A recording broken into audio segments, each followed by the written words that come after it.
What's up, my Gen X and Millennial sports fans? Welcome to Nice TV, where we discuss sports and the business behind it. So let's get into it because this week has been crazy, especially when we're talking about the Cleveland Browns, right? The 2-point play that took place this weekend clearly shows that Stefanski is trying to sabotage Shedeur Sanders. Yep. Yeah. We're going to talk about it. It needs to be discussed. It needs to be on the front lines of every newspaper. It needs to be on every YouTube thumbnail.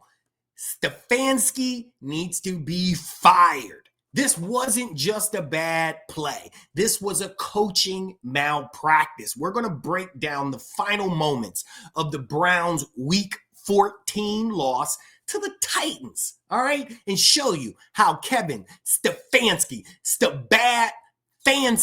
sabotaged Shedeur Sanders, right? It wasn't right. We're going to get into it right after this. Let's go.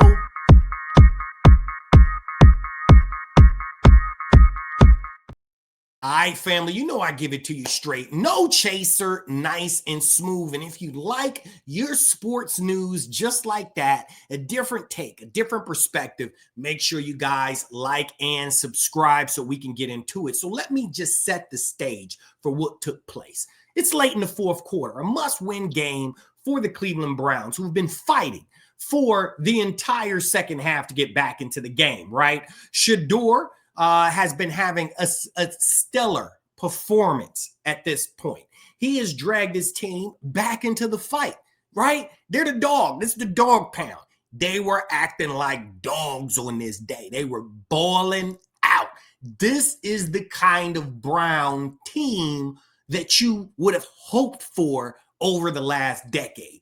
That's what you had there on Sunday. Stefanski and all the fans who think that Stefanski isn't trying to sabotage Shedeur Sanders. We're going to get into it, right? So the score, 31-29. All the momentum is on the Cleveland side. The ball, without question, should be in the hands of your rookie star quarterback who's been on fire the entire game and has already racked up 4 incredible touchdowns. Instead, the game went hanging in balance.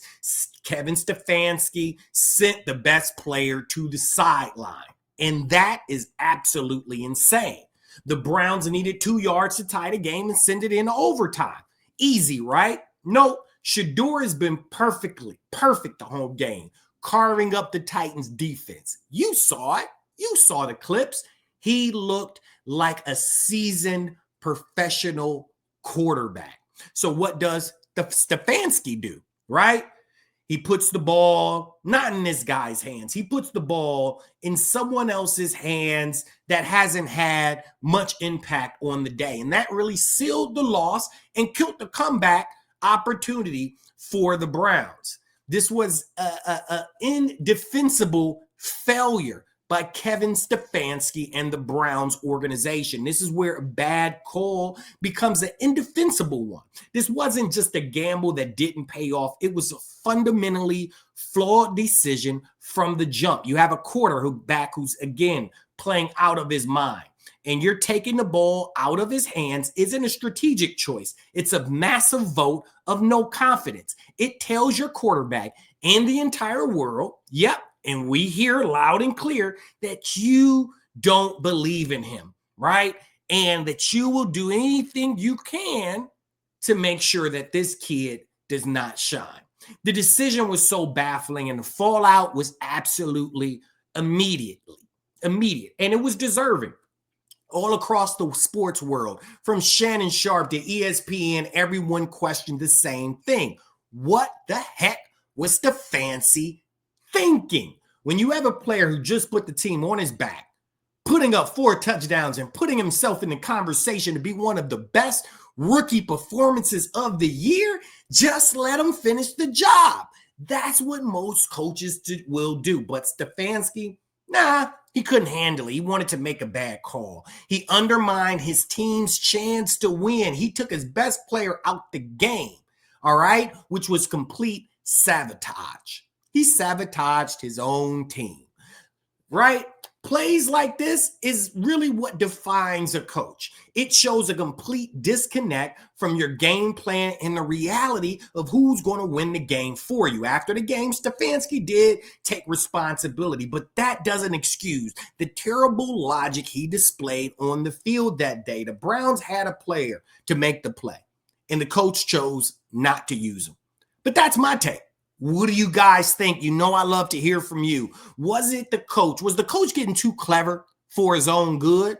Or was it something worse? Drop your thoughts in the comments below. If you guys want more analysis that cuts through the noise and gives it to you straight, and you guys don't want to miss out for it, make sure you guys like and subscribe. And while you're at it, watch one of these videos right here. Guaranteed you're going to love it. And until the next time, family, peace.